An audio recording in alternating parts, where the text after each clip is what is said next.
అందరికీ నమస్కారం. గత వారం నేను ఒక మాట చెప్పాను. ఒక వ్యక్తికి 30 లక్షల అప్పు ఉంటే అతనికి ఆ గోమేధికం ధరింపజేసి అతన్ని మా భద్రకాళి టెంపుల్కి పంపించానని. ఈ విషయం అంతా విన్న ఒక పెద్ద ఆయన వచ్చి నా దగ్గర కూర్చున్నాడు. చెప్పండి అన్న, మీ వీడియో చూశాను అన్నాడు. చాలా సంతోషం అన్న. ఇలా లిస్ట్ పెట్టాడు 9.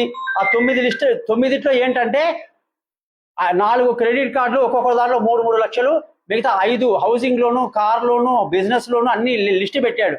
ఇన్ని అప్పులు ఉన్నాయండి అన్నాడు. అమ్మతోడు మీరు నమ్మండి నమ్మకపోండి, ఆ జాతకం చూసిన తర్వాత అతని దశని చూసి, అతని మొత్తం జాతకం చూసి, నువ్వు ఈ 9 అప్పులకి రోజు ఎవ్రీ మంత్ నువ్వు కట్టలేక బాధపడుతున్నావు కదా, నీ జాతకం ప్రకారంగా నువ్వు పూరి జగన్నాథ్ టెంపుల్కి వెళ్ళిరా. వెళ్ళి వచ్చిన తర్వాత నీకు ఎన్ని మిరాకిల్ జరుగుతుందో చూడు అన్న. వెళ్ళాడు. వచ్చిన 4వ రోజు మళ్ళీ నన్ను కలిసి, గురువు గారు మీకు పాదాభివందనాలు, నాకేం పెద్ద మిరాకిల్ జరగకపోయినా 9 అప్పులన్నీ కలిపి 2 అప్పుల కిందికి మార్చుకున్నానండి, ఇప్పుడు ప్రశాంతంగా ఉంది అన్నాడండి.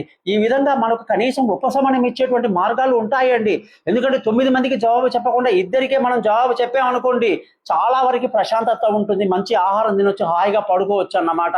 కాబట్టి ఈ జ్యోతిష పరంగా ఇవన్నీ మీరు తప్పకుండా నన్ను కాంటాక్ట్ చేయండి. మీకు సరైనటువంటి అద్భుతమైనటువంటి సూచనలు ఇస్తాను. నేను చెప్పినట్టు చేయండి. మీ అప్పుల ఊబిలో నుంచి మీరు బయటపడి ప్రశాంతంగా నిద్రపోయే రోజు వస్తుంది. నమస్కారం.